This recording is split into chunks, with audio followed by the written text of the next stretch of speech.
waxaan jeclahay inaan ubad aan dhashto aan dhabta saarto inaan la caawiyaan rabaa. waxaan rabaa inaan ubad aan dhalay dhabta aan saarto in la ii caawiyaan rabaa. waa hadalka iigu wada qiirada badnaa aan ka maqlo walaasheen Markaba oo ah gabar yar oo baahiyaha gaarka qabto. waxaan bilaabayaa barnaamijkan oo taxana ah. fadlan waxaan kaa codsanayaa inaad ciwaanka Samafalay follow dhahato si aad u ogaato barnaamijkan maanta bilownay ee Markaba iyo Aadan meesha uu ku dambeyn doono guurkooda insha Allah. adigna waxaan kaa codsanaynaa inaad nala caawiso. Markaba waxay ka cudur daaratay lambarkeeda in la shaaciyo maadaama gabar yar oo baahiyaha gaarka qaba aan ahay tirma rabo lambarkeyga. dad badan oo idhabaya ayaa jiri doona.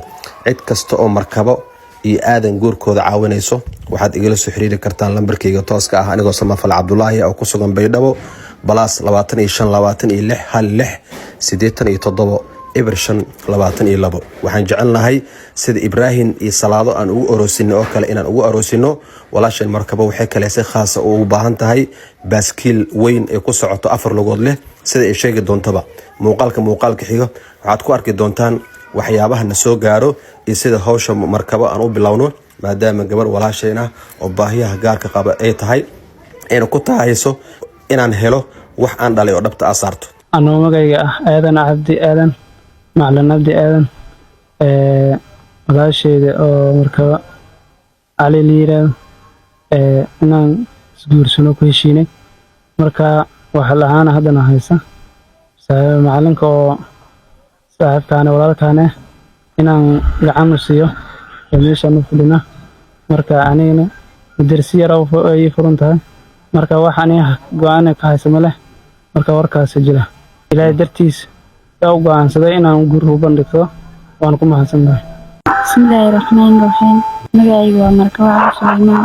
waxaan ahay dadka qaba baahiyaha gaarka in badan waxaan haminayaa inaan noqdo hooyo waxa ay dhashay dhabta saaran balse ilaahay xaggiisa ayaan ka sugayay waayo ragga maanta jooga ma jecla dadka baahiyaha gaarka qaba. marka aan arkay gabar kacayga la aroosayo waan iska qayroodaa balse ilaahay baan aaminay. maanta waxaan helay nin macalin dugsi ah oo igu jecel baahiyahayga gaarka ah balse waxba haysan waxa la'aanta iskumana. muddo 2 bilood ah ayaan wada sheekaysanay waxaana dhex yaala waa duruuf.